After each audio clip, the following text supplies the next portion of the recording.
Our tidbit topic for today is I'm not your friend, otherwise known as relational aggression. So, how many times in your preschool classrooms do you hear somebody chant, I'm not your friend, or you're not my friend? This is Mhm. a common phrase. And the way that we counter this in our classrooms is we sit around in circle time and we talk about kindness and we do social emotional learning activities. But these are great things to do, but sometimes they don't always work because sometimes it goes beyond kindness lessons. Some of our 3, 4, and 5 year olds, they can already tell us that no, it's not okay to tease our friends' artwork. It's not okay to call our friends names. They know it's right. They know what's wrong for the most part, but they still act unkind. They still exclude others. And we have to figure out the root cause of what this relational aggression is coming from. So we have about 4 root causes, and Sandy and I are going to go through them one by one and talk about the root cause, and she's going to give the strategies. All right, Sandy. So Yeah, our first root cause is when children project their own insecurities and self-doubt. So what are some strategies, and tell us a little bit about that when it comes to relational aggression? So we're talking about, the child that is having a hard time allowing, or for whatever reason is like, you're not my friend, and is putting up a boundary, right? And a lot of times what we need to understand is that it's a self-reflection almost. Maybe they just don't understand how, right?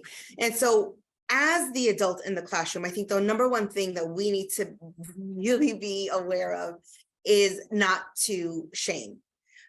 We have a tendency as adults to say, don't say that. That's not nice. That's not, that's mean. Or we don't say that to our friends. Well, let's be real, Adrienne.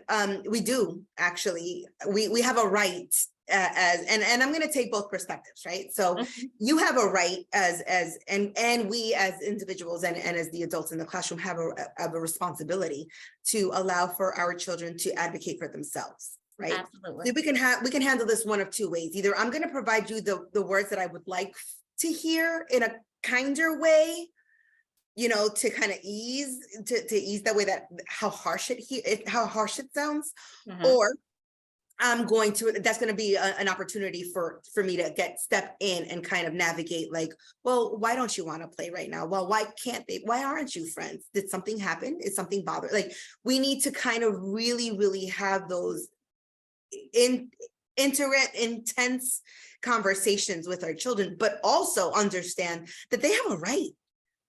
They have a right to not want to play with somebody right then and there. So let's provide them the words, right? So if that's the root cause, right? Let's just say the projection of like that self-doubt.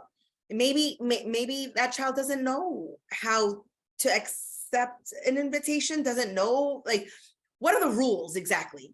Like, if you're going to play with me, what are the rules? Maybe I'm not sure of how that looks. I'm not your friend. Well, are your feelings hurt? Why? It's the question, right? I think that's what we need, the investigator in us. We really need to get to the root cause of it. Like, well, why aren't you? And it's okay if you don't want to play with him right now. Are you busy? Would you like to play alone? Maybe we could set a timer. Maybe Johnny can play with you in 3 minutes. Are you going to be done? Like, give each person the voice that they deserve in that kind of a situation, but not in a shaming way. As adults, we need to take a deep breath and not necessarily react with I can't believe you just said that. We just had a whole lesson on friends and kind words. It's a matter of taking the opportunity and coaching it for what it is. Absolutely. And, and you said something really good. Avoid those shaming reactions, because when you shame a child that is already going through relational aggression, they are already going to shut down. They're feeling shame. So they're not going to absorb the lesson that you're trying to teach them anyway. And sometimes we have to tune into ourselves too and think about have we experienced it and how we felt when we experienced Well, it. that's the thing. We're going to react to what we see in our classrooms based on our own experiences. Right. And so if we have been the recipient of, I'm not your friend, that's how we react as the adult in that classroom, right? Exactly. And so what do we always tell each other, right? Like, oh, take a break. As the adult, I need to make sure that I'm not being reactive. And so if me hearing those unkind words, right? And we all have situations where we have relational aggression, right? In our personal lives. And so it's not our job to kind of like give those reactions and imprint them on our students. It's more so, okay, how do we navigate this? What is it? Why is that person not your friend? What happened? Are your feelings hurt, or do you just need some time and space by yourself? Because each one of those is okay. Let me give you the words that you need. Not right now, Tommy. I want to kind of play by myself, but maybe in 3 minutes we can play together. How much better is that? You know, like, and maybe that 3-year-old is that maybe that's what they wanted to say and just didn't have the words. They didn't have the words. And that's perfect because it goes right into the second root cause of when children are excluding other children. Sometimes it is seen as a coping mechanism when they feel uncomfortable with the complexities of the group dynamics. If a group is already formed and they're playing, you know, like you just said, something about navigating that. Oh my gosh. So Adrienne, remember we talked about the behavioral momentum and providing opportunities for success, right? And teaching students the step-by-step on how to become successful in those bigger behavioral challenges, right? So we have a lot of students in the classroom that have gotten to the phase of, I'm okay with one-on-one play. I don't know how to navigate another person coming in because now I have to share with 2 people. And now I have, and now if there's a third person coming in, now I got to wait my turn. How many times? Like, how many turns do I have to wait? It's a whole different dynamic, right? And so a lot of our controlling or those children that have those it's hard, it's a skill, and they're developing and they're learning it, right? But those children that struggle with having to, number 1, be resilient, number 2, having to wait extended periods of time, number 3, having to relinquish my turn, your turn, my turn, your turn. Hold on, now you're adding another my turn, your turn, your turn, your turn. So I gotta wait my turn 3 or 4 more times, and I might not get a chance to play before we transition to something else. Yeah. Understanding that and having that perspective in the back of your head can all absolutely change the dynamic in your classroom, because you can sit there and talk to that child and say, hey, listen, I know you're kind of nervous. I'm gonna make sure you get another chance. Is that cool? Is that okay? As long as we're communicating, right? And so now that child might be a little bit more receptive to having that third person come in. The other thing is, if you notice that your child that student is having these I don't know if I can handle it. Well, then it's your job. Tag, you're it. You be the support. You be that third person. And then pull out, bring another student in. And that's how we navigate. Balance it. That's how we navigate it. So first, it's those students that have really hard challenges, right? So the first thing would be like, I would be in one of those situations where we have to, share together and have turn taking together. I'd bring another child in and then see how that reaction was. And then I would have another child come in. If that's too much, I'd have that child step back. And then I would, then I would bring another child in. What I would be, you would be, and then it would have to be kind of like one of those kinds of situations where you would have to, every kid is specific.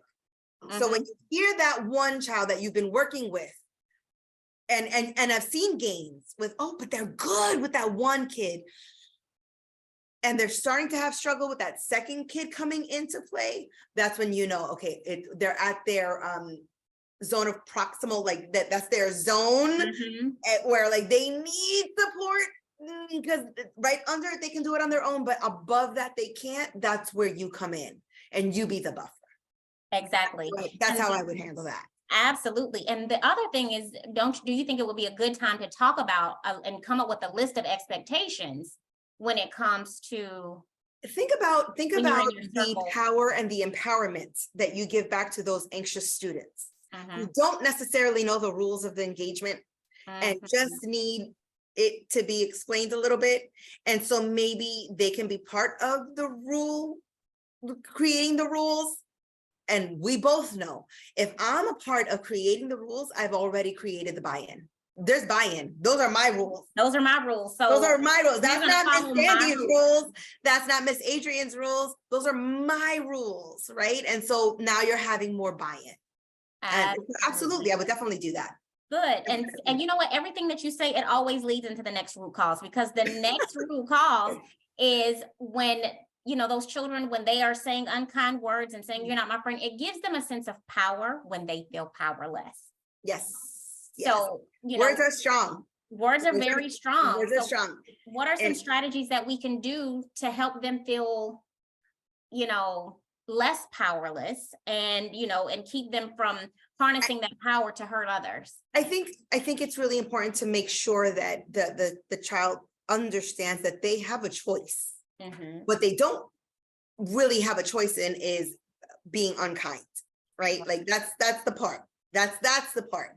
So I understand, and you can get down to a child's level and say, I understand you don't want to play with Johnny right now or Maria right now. How about we use kind words? How can we express that kindly? Right. And then you have the control, Tommy. Let Maria know when you are ready to play. Give them, see, both parties need their own voice, right? The party that does not, I'm not sure, the aggressor, we need to give those the verbal skills, the words on, okay, how do I express what I don't want, which is I don't want to play with you right now, and that's okay. As the educators in the classroom, we have to understand that is okay. It's how you express that that's going to make the difference in how Maria receives it. Right. And so now I'm talking to Johnny or whoever it is, I'm providing the language. Now I'm gonna take my focus from the aggressor to the aggressee, because if you've ever been on the receiving end of I'm not your friend, it is hurtful. Very. And it's sad. And then you have to make sure that you as the adult magnify that it's not personal. It's Maria, Johnny's just having a really good time playing by himself right now. It's not that he's, you know, he just needs a little bit of time. Is there anybody else you want to play with? Do you want to play with me? I'd love to play with you. So you see how that changed it from just go find somebody else to play with. Right. And see, and what you've done is not only did you address the child who's being aggressive in that sense. Aggressive. You've also addressed the child that's the victim. Yeah. You know, and what you did by addressing both of it is you had an empathetic connection to both. You let the other child know it's okay that you don't want to play. You know, he's having a really good time, but let me play with you. That's what you said. So you've made that emotional and empathetic connection with both children, because we all know it's all about relationships for either situation. It is about relationships, and it's about having building that community where we feel safe enough to tell each other, I don't really want to play with you right now. But, and maybe even defining what a friend really is. We'll stop the I'm not your friend conversation. Absolutely. If we define what do we mean by I'm not, well, what if you're not my friend, what does it mean to be my friend? What does it mean to be a friend? Let's focus on that. And not only that, what do I want in a friend? You know? And understanding that it's okay at times to take time to be by yourself, that you can be your own friend too. You can be your own. And we need to respect all of them, you know? Exactly. Because, and like you said, like, you know, we were going to say, communicating that all of the children are good children, no matter, you know, even if they're acting in unkind ways, they're still good children. We all do though. And that's the thing, we all do. I think what we need to strive for is to do better next time, right? Exactly. So not be reactive as the adult in the classroom. Take a deep breath and address both. Address the aggressor, address the victim or the heartbroken kid who's just like, oh, nobody wants to play with me, because that's not true either. I I wanna play with like you. the heartbroken kid better than saying victim. Yeah. It's hard to, you know, it's like it's hard, but like if I can then empower the one that does not want to play and say, you have a right to that. However, I want to play with you though. Can I play with you? Mhm. We just alleviated so much tension in the classroom. Absolutely. And That's that leads us to our final root cause, which is the child that is projecting the regression, oh my gosh, the relational aggression. okay. They're feeling excluded at home because maybe there's a new baby that's coming into the picture, or Oh, somebody in the wow. family may be sick and they're getting a lot of the attention. So that's another root cause. So what is the So, strategy for that? so one of those things I like to call, well, I don't like to call them, it's what we call a setting event, right?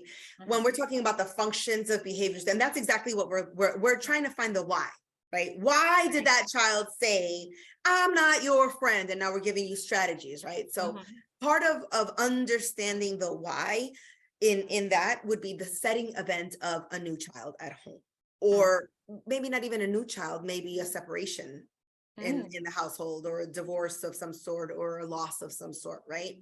And so what we need to understand is that when a child is feeling some type of way at home, they might need more control in what they have in the classroom, right? Right. So if there's a new child at home, guess who has to share mom? The kid does, right? Guess who has to share dad? The kid does. Guess who doesn't have to share Miss Sandy or Miss Adrian? Guess who doesn't have to share that best friend or that one kid that they really, really like? And so then they become possessive a little bit. They Right. become very guarded.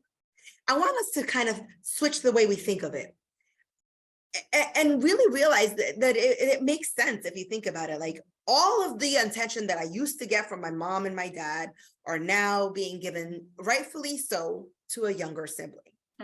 Me as a 3, 4, 5-year-old, I don't get it. What I do know is that friend of mine that I am playing with, that's mine. Remember, it's all about possession. It's all egocentric, right? So that friend is mine. Miss Sandy is mine. Miss Adrian is mine. I don't want anybody else in this space because I don't like the way it feels when I'm not getting the attention I'm used to. Okay. Right. And so if we as educators, again, lay that foundational communication between the families and ourselves so that we understand those setting events. And understand that sometimes a lot of these relational aggressional moments is just a child trying to figure out, okay, hold on, how do I feel safe? How do I keep my control? How do I, how do I control this one situation right here? And when I say I'm not your friend, it's not necessarily I don't want to be your friend. I just don't want that attention to be shared with anybody else. Absolutely. And I get that. I don't know about you. I get that. I get it. I get it. But there's a way to handle it, right? And there's enough Miss Sandy for everybody. Or I'm gonna give you the first 5 minutes of my time, put a time, but whatever it is, that's it. That's how I would handle it, honestly. All right. Well, perfect. So there are some books that you can read to your students in your classroom that kind of tackle friendship and how we are supposed to talk kind to our friends or to the people that are around us. And some of those books are Willow Finds a Way by Lana Button and Have You Filled a Bucket Today? It's a Guide to Daily Happiness for Kids by Carol McLeod. So those are some really good books that you can share with your children in the classroom. And if you are still experiencing challenging behaviors with your children, you can always reach out to Debbie K on our warm line, where the number is 954-295-0672.